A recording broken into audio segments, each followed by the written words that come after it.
Hello বন্ধুগণ, কি অবস্থা তোমাদের? সবসময় তো ফুলের কাজই করি, ভিডিও করা হয় না। তো ভাবলাম আজকে ভিডিও করি। তো প্রথম যে ছবিটা দেখতে পারছো এইটার মতো বানাবো আর কি। তো সৌদি আমার অর্ডার দিয়েছিল, বলছিল এভাবে বানানোর জন্য। কোনো কিছু অর্ডার করলে সবসময় আগে দোকানে আসি। তো আজকে আগের মতো দোকানে এসে দোকান করলাম। তারপর ফ্রেশ হয়ে ফুলগুলো বাছাই করলাম। তারপর ফ্রিজ থেকে ফুলগুলো আনে যেখানে আমি কাজ করি সেইখানে রাখার পরে পানিও লাগে, সাথে সাথে যে ফর্মগুলো আমরা ইউজ করি না, তো ওইখানে পানি দিতে হয় আর কি। ওই আমার ফুলগুলো বাছাই করা শেষ করা পর্যন্ত পরে গুনতে হবে কয় টাকার ফুল লাগানো হয় এখানে।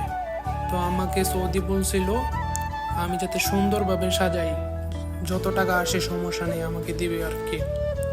তো আগের মতোই কাজ করা শুরু করে দিলাম। আমি কয় টাকার ফুল লাগাবো হিসাব করা শুরু করে দিয়ে সুন্দরভাবে ফুলগুলো ভাঁজ করে রাখলাম টেবিলে, যাতে আমার সুবিধা হয় কাজ করতে। তো আমি যেখানে ফুলগুলো লাগাবো, যে সাবাকা বলে আর কি সৌদি আরবে, তো আমি এটা সুন্দরভাবে সামনে রাখলাম, এটা আমার সামনে রাখলাম যাতে আমার সুবিধা হয়। তো এখানে পানি দিতে হয় যাতে ফুলগুলো চাতা থাকে আর কি। তো যারা সৌদি আরবে কাজ করে ফুলের কাজ বা মধ্যপ্রাচ্যের দেশে ফুলের কাজ করে তারা বুঝতে পারবে এই কাজগুলোর। আর যেটা আমি সাজাইতেছি এইটা বিয়ে শাদিতে ইউজ করা হয়। এখানে দামি দামি অলংকার, স্বর্ণ এরা ইউজ করে, এমনকি টাকাও রাখে এখানে। যা আমি যে ফুলের ইয়াটা বানাইতেছি সাবাকা বলে সৌদি আরবে আর কি, এটার দাম বাংলাদেশের প্রায় 80,000 টাকার মতো পড়ছে। ফুল টুল এভরিথিং, তারপর খসা আছে আর কি, যেটা বাংলাদেশের বিয়ে তো সাজানো হয়, খসা বলে সৌদি আরবে। তো আমি আমার কাজ শুরু করে দিলাম, সুন্দরভাবে সাজাইতেছি, আমার মতো সাজানো শুরু করে দিলাম। তো ফুলের কাজ এরকম, সব মনোযোগ ফুলের দিকে দিতে হয়। যদি মোবাইল টিপে এই সময় কাজে মন বসে না, ফুলের কাজও সুন্দর হয় না। ফুলের কাজ করতে হলে মনকে ফুলের মতো বানাতে হবে। আরেকটা জিনিস, আমি প্রথম ভিডিও বানাইতেছি, তো আমি বয়েস দিতেছি, মনের মধ্যে একটা আতঙ্ক কাজ করে, কোনো সময় কি বলে ফেলি। যারা ভিডিওটা দেখতেছেন তাদেরকে বলতেছি, যদি কোনো শব্দ বলে থাকি তাহলে ক্ষমার দৃষ্টিতে দেখবেন। তো আমি আর আগে তো কোনো সময় ভিডিও করিনি, এজন্য।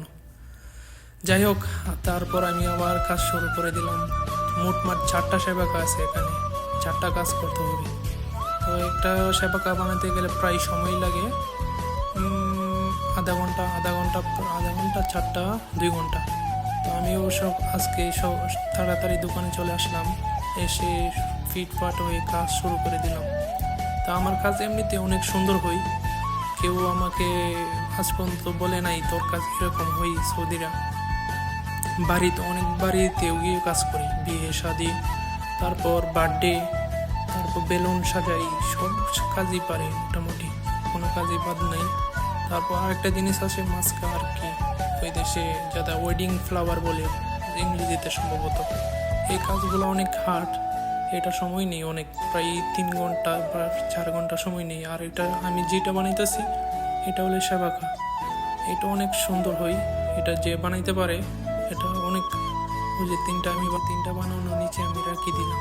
ওইখানে রাখলে ফুলগুলো মারা যাবে, এজন্য আমি কি করলাম, এই ধরে আমাদের ফুলের ফ্রিজ আছে, তো ফুলগুলো সতেজ থাকে এখানে, তো এইখানে আমি রেখে দিলাম।